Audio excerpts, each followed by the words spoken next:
Hey guys, this is Crowbar here, and I wanted to bring you a video all about my add-ons.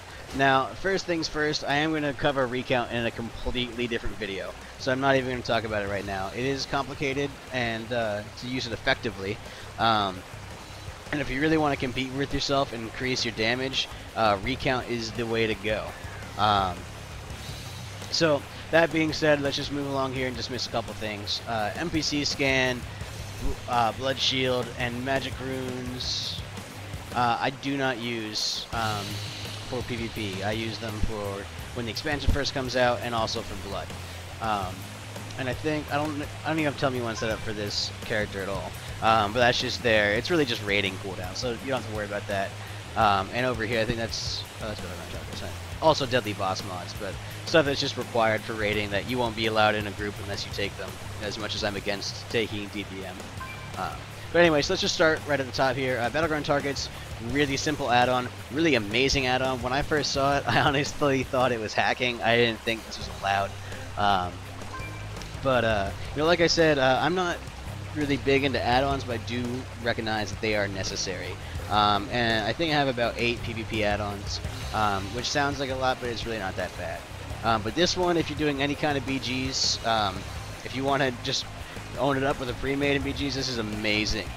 It's just amazing. It does get a little bit complicated in AV and Isle of Conquest. If you have a 40-man just fills up your screen unless you have the right settings, but you really don't need to set it up too much. It's pretty self-sustaining. The one thing I will say is a lot of people say it's not necessary to switch targets and stuff like that, and it's really not. It really isn't. But at the same time, it's a great thing to say that you have to have this add-on because it'll make you better. Because for a lot of people who are just starting to PvP, this will help them out exponentially, and you don't need it for target switching, but it is extremely helpful, and it's an easier way to do that.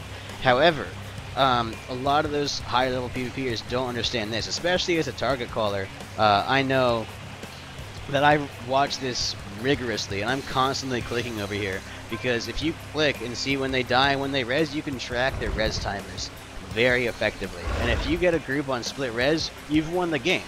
It doesn't matter how good they are. If you've got them on split res, the game's over. Now, again, well, it gives you a huge advantage. If they recover from that split res, if they wait up and come back, they can just face roll you all day, right?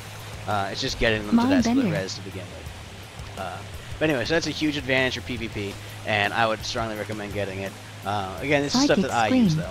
Extra CD, I don't have it set up on this tune at all. However, this is the only way that you can track your weapon and chance of proccing. I don't have it set up for my Death Knight rune right now. It's actually not in here by default. I believe that Dancing Steel is, and Jade Spirit. I don't remember the spell ID off the top of my head, but you want to look for the spell ID for Unholy Strength is what you want. That is the proc of Rune of Fallen Crusader, and it will trap that, and it'll just put this big glowy thing in the middle of your screen, wherever you want it, about this size. Whenever it procs, it'll glow, so that's really helpful for tracking your Jade Spirit and all that kind of stuff. GladiatorlosSA. This one I have for target calling, and I would say it's not necessary for high-level PvP, but it is a great way to get started in high-level PvP. You're gonna start noticing people's, like, once you hear this, like you hear like wings popping and stuff like that, I mean, that's gonna put you in a whole nother realm of awareness. And once you get into that realm, then it's a quick step to go and check their bar for their buffs, stuff that you can spell, steal, or dispel, all that stuff. But I will do a whole other video about this because it actually can get quite complicated, and as you can see, this is there's just a lot of things here to get into. Anyway, so this is, again, another thing I'm not using for PvP. OmniCC. There's a lot just set up here. However, I only use it for one thing, and I actually am not near anyone to demonstrate this. Actually, if you watch my Horn of Winter right now, it will tell me how many seconds it takes for it to go back on cooldown, or be back off cooldown. And that is extremely helpful when you're doing things like Obliterate and you're out of runes, and you need to make a decision between when to Frost Strike and when to Obliterate for the machine prop. So that is absolutely crucial for Frost DKs, I would say. And Quartz is something I use to track my auto attack, which is another thing that's amazing for Frost DKs. I'm not sure if it's a little bit outdated. I don't think it's necessary for other classes.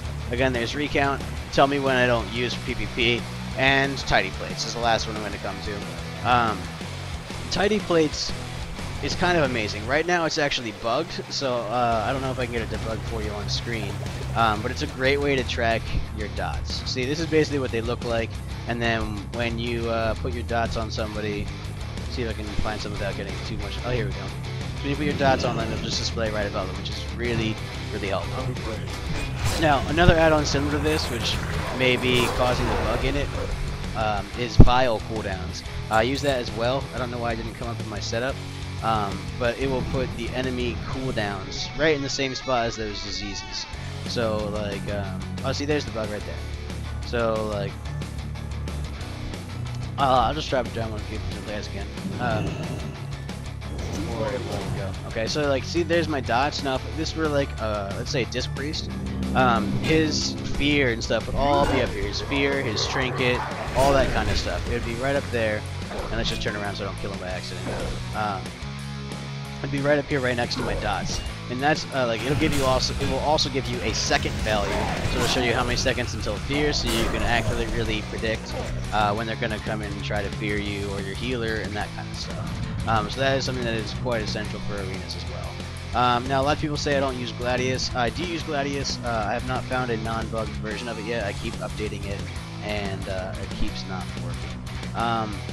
But Gladius, whereas it's extremely helpful, it's kind of covered by Blizz default now. You have the cast. You can have their cast bars show up when they're under their nameplates and stuff like that. Obviously, you can have their nameplates on. If you don't know what nameplates are, they're absolutely amazing. So, like this guy right here, take my nameplates off. Nameplate on, nameplate off. I think on default that's just V. Silence. And then friendly units are Avoid Tendrils. Control V. I don't know if I can find one over here because there's no dailies over here anymore. Yeah. Oh, here's a guy. But that's just stuff that is it will help you out a lot. So yeah, there's the friendly name. Hey, thanks for watching. I hope you stay tuned for the next one. I'm just gonna kind of do all that YouTube. You know, please like, comment, subscribe. It really helps a lot. And if you want to stay in touch with me, always the comment section is good. But my Facebook's down below, and also check out the music info down below. I try to have some pretty cool stuff down there for you guys to check out. So thanks again. See ya.